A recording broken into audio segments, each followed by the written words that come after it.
Sir అది టెర్రరిస్తాన్ ఆదుకుంటున్న America India పైనే గురి. టెర్రరిస్తాన్ బై ఇండియా, అది పాకిస్తాన్ కాదు, అది టెర్రరిస్తాన్.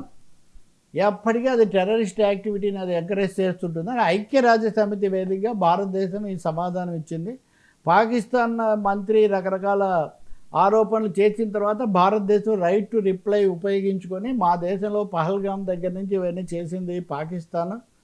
ఈ చర్యలు మేము ఎప్పటికప్పుడు ఎండగడుతున్నామని మా మీద ఎదురు దాడి చేస్తూ ఇప్పటికి కూడా కుట్రలు పన్నుతుంది. ఒక ముక్కలో చెప్పాలంటే పాకిస్తాన్ కాదు, అది టెర్రరిస్తాన్ అని తీవ్ర స్థాయిలో చెప్పారు. ఆ టెర్రరిస్తాన్నేమో ట్రంప్ గారు పిలిచి ప్రధానమంత్రిని షరీఫ్నే కాకుండా సైనికాధికారి మునీర్ను కూడా పిలిచి చాలా విందు చేసి వాళ్ళు మా దేశంలో ఉన్న రేర్ అర్త్ మినరల్స్, చాలా అరుదైన ఖనిజాలు మీకు ఇవ్వడానికి సిద్ధంగా. ఉక్రెయిన్లో కూడా ఇదే చేసింది అమెరికా.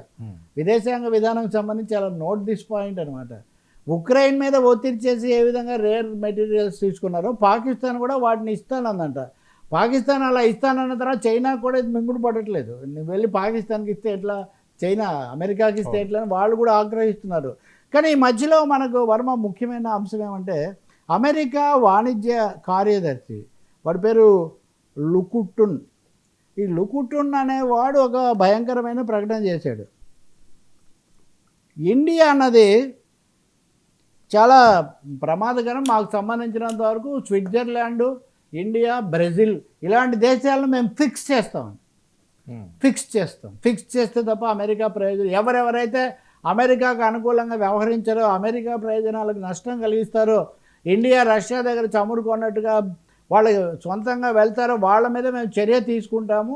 ఇప్పుడు చేసింది శాంపిలే అని వాడు ప్రకటన చేస్తే నెటిజన్స్ అందరూ అంటున్నారు, వీడు ఒక కుక్కలు అంటాడు, వీడు ఒక running dog of American empire, వీడు ఇంకా వాడు ఏదో వైస్రాయ్ అనుకుంటున్నాడు, అమెరికా ఏదో ఎంపైర్ అని అరుంధతి రాయ్ ఒకసారి అందులే.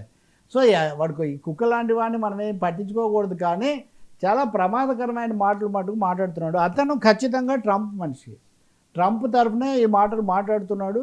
దీన్ని చాలా తీవ్రంగా పరిగణించాల్సిన అవసరం ఉంది అని అమెరికాలో అటార్నీస్ కానీ నెటిజన్స్ కానీ వీళ్ళందరూ కూడా మాట్లాడుతూ ఉన్నారు.